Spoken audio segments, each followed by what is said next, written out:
Olá pessoal! Depois de um longo inverno, finalmente retornamos para os nossos espectadores, as pessoas que gostam de RPG, gostam de um bom cenário alternativo, e finalmente podemos agora, com uma estrutura adequada, fazer uma apresentação bem bacana de RPGs que passaram um pouco abaixo do radar da linha geral daqueles RPGs mainstream. Por isso hoje nós vamos falar do Demon the Fallen. Demon the Fallen não é exatamente um RPG indie, né? Afinal ele faz parte da grande White Wolf. Mas o Demon the Fallen já foi lançado numa época que o Mundo das Trevas, o cenário canon da White Wolf chegou ao seu fim, né? Ele é uma das últimas criaturas a surgirem, né? Porque até então nas linhas clássicas nós tínhamos vampiros, lobisomens, magos, fadas, mas até então a gente não tinha abordado os demônios essencialmente, apenas como uma ferramenta mais para o mestre em suplementos e tal, mas demônios como personagens só surgiu realmente no Demon the Fallen. Esse livro foi lançado em 2002 e ele trata Primeiro ele trata explicando como que surgiram esses demônios, né? O mundo da White Wolf tem nas suas raízes a mitologia judaica-cristã.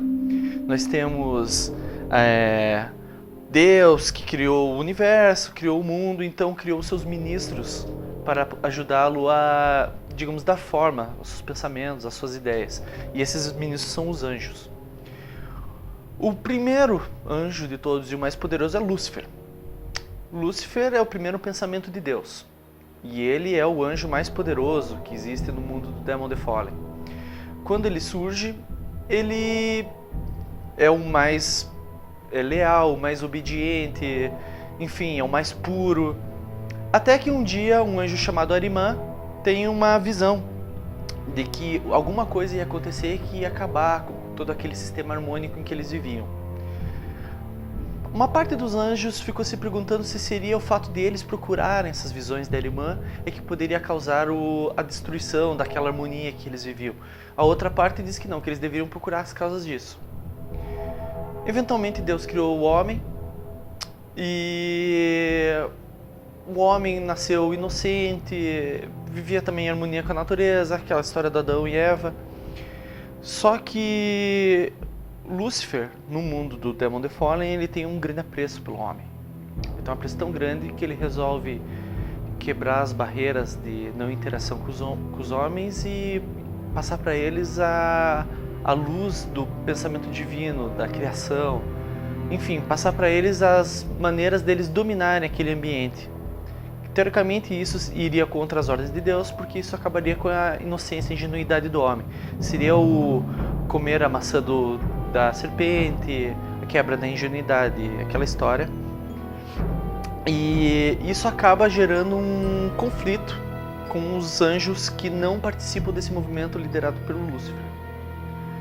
E tem uma guerra de 1000 anos que ocorre e finalmente esses anjos perdem, Lúcifer também, e eles acabam banidos no inferno. Mais pra frente a gente acaba descobrindo que o Lúcifer realmente não foi pro inferno, mas pelo menos essa é a impressão que tem no Demon the Fallen. Existem várias facções de demônios, né? E uma delas está procurando Lúcifer, inclusive. Mas basicamente, os demônios do Demon the Fallen, eles são criaturas que acabaram de se libertar do inferno no mundo moderno. E isso ocorre por causa dos acontecimentos que estão gerando o final do mundo das trevas. E isso acontece no sexto Maelstrom, que é uma coisa que quebrou a barreira entre o mundo dos vivos e dos mortos, na linha do Wraith, de Oblivion. Quando os demônios eles voltam do inferno, eles são obrigados a tomar o corpos de pessoas que estão sem força de vontade, sem fé. Então por isso eles pegam aquele buraco na alma da pessoa e tomam o corpo da pessoa. Aí então eles têm um corpo que eles podem usar à vontade, eles têm algumas habilidades porque eles acabaram de voltar do inferno, então eles não estão tão poderosos. E essas habilidades eles chamam de lore. Eu estou falando lore por causa que eu estou usando a versão americana do Demon the Fallen, né? Estou usando a versão original para me referir ao jogo. E os lores são as habilidades que os demônios usam para interagir com o mundo, de fazer as coisas acontecerem, de usarem seus poderes, etc. Esses lores também definem a forma celestial do demônio, que ele vai poder assumir. Cada casa demoníaca, são 7 casas, tem 3 lores. E cada lore pode ter uma forma apocalíptica, que é uma forma alternativa que vai tomar conta do corpo físico. Sendo isso, dá um total de 21 formas que os jogadores vão poder escolher, se eles quiserem, digamos, criar o seu demônio, né? Isso é no livro básico, tá, pessoal? Porque no guia do jogador você pode criar a sua própria forma demoníaca numa tabela, que deixa o sistema um pouco mais aberto ainda, e deixa os demônios ainda mais fortes, que eles já são naturalmente muito fortes. Um demônio, o que ele faz quando ele está na Terra? Ele precisa de fé, porque se ele não tiver fé, ele perde a sua conexão com o corpo que ele está habitando e acaba sendo dragado de volta para o abismo. Então ele tem que conseguir pactos. Para ele conseguir pactos, ele tem que, digamos, criar uma conexão com o humano, algum tipo de contrato. E quando você faz um contrato com uma pessoa, você pode, digamos, oferecer benefícios para aquela pessoa. E ao oferecer benefícios, essa pessoa vira uma fonte, digamos, permanente de fé com você. É claro que existem outras mecânicas associadas no cenário que permitem que, por exemplo, digamos, um demônio possa drenar a fé de uma pessoa e ele possa aproveitar isso para depois trocar de corpo com a pessoa. Um demônio no jogo da 8, nesse jogo, ele tem algumas mecânicas que são muito peculiares. 2 delas são extremamente interessantes. A primeira delas é que, na verdade, a tua ficha de personagem ela nunca é algo fixo. Porque sempre que você troca de corpo, você pode rearranjar os seus pontos de personagem. Isso é uma consequência natural. Não precisa ser assim, mas eu acredito que uma house rule que, digamos, queira representar a interferência que uma outra mente, digamos, o cérebro, sendo possuído por um corpo, por um demônio novo, para que possa representar bem essa possessão, essa nova possessão, ele teria que permitir que o jogador pudesse rearranjar os seus pontos. Então, eu acredito que essa é a mecânica mais adequada para lidar com isso. E também há uma questão que no livro básico não existe uma maneira muito certa de matar um demônio. E o que é o seu personagem é o demônio, né? Ele é um Fallen, porque ele é uma mistura, uma amálgama entre aquela mente humana e aquela essência demoníaca, mas o que, digamos, mantém a subsistência dele continuar existindo no mundo é o aspecto demoníaco dele. Porque se você tiver o seu corpo morto, você pode procurar outro corpo para poder habitar. E no Demon você só tem 2 maneiras de ter essa essência demoníaca realmente destruída. A primeira é você ficando sem fé e sendo dragado para o abismo. Então, se você não tiver maneiras de ser reinvocado na Terra, você fica lá preso. E a outra maneira é um outro demônio vindo e devorando essa essência demoníaca. Ou seja, eles são bem poderosos, esses demônios. Apesar que pode parecer que eles não têm a mesma amplitude que um mago, que não têm a mesma quantidade de habilidades físicas que um lobisomem tem, eles têm muitas habilidades peculiares deles mesmos que, digamos, acaba justificando o perigo que o demônio é. Outra coisa interessante do Demon é que ele acaba com uma zona meio cinzenta que existia na White Wolf sobre o que é um demônio. O que é um demônio na White Wolf? Na White Wolf você tem demônios que aparecem no livro da Wyrm, você tem demônios que aparecem na Trilha dos Gritos, Path of Screams, livro do suplemento para Sorcerer's Crusade. Você tem demônios que aparecem no Guia do Narrador de Sabá, mas o que são demônios efetivamente?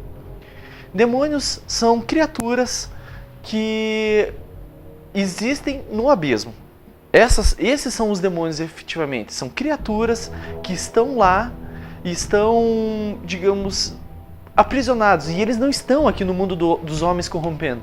Então essas criaturas que geravam esses investimentos que nós estávamos falando aqui agora, são, digamos, essas criaturas que eu falei desses outros exemplos, são criaturas que na verdade são apenas reflexos do que é um demônio. São coisas criadas a partir dos homens, que se refletem na Umbra. E são tão perigosos quanto demônios, tem tantas questões faustianas que criam também esse conceito de demônio, que estão também presentes, mas eles não são exatamente realmente os demônios de fato. Os demônios de fato são esses aqui, os do Demon the Fallen, são anjos caídos, como no filme. Bom, pessoal, esse livro ele usa realmente usa o sistema da White Wolf clássico, né? Dificuldade 7, cada dado que você rola, dado de 10 que rola acima de 7 é um sucesso. O número dos sucessos determina quão bem você foi num teste. Ele não, digamos, até aqui a White Wolf ainda não implementou aquelas mudanças que apareceram no novo Mundo das Trevas, o que pode ainda dar aquela sensação meio esquisita quando você estiver jogando um combate entre demônios, quando você estiver fazendo, enfim, aquelas coisas que a gente sabe que são complicadas no sistema da White Wolf, quando a interação de teste de resistência entre mais de um personagem na White Wolf. Mas enfim, o Demon the Fallen é um RPG muito sólido, muito bacana, muito divertido, explica muito do fim do Mundo das Trevas, e eu tenho certeza que se você der uma chance para ele e passar por cima do aspecto sinistro que ele possa ter à primeira vista, né, por ele ser um RPG que trata de um tema meio espinhoso pela questão religiosa, você vai ver que na verdade ele é uma peça de ficção muito interessante para jogo. E eu tenho certeza que você vai apreciar demais o aspecto da tragédia de um pacto faustiano, a tragédia da tentação, todos esses aspectos que fazem a gente gostar tanto dos livros da White Wolf. Ele tem drama, ele tem ação, tem tudo aquilo que a gente gosta num RPG da White Wolf. E ele tem muitas mecânicas, ele não é simples, ele é complexo também.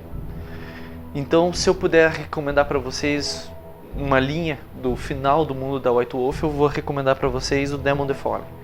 Ele vale muito a pena. Tá certo, pessoal? Por hoje é só então. Até o próximo Guido Apresenta.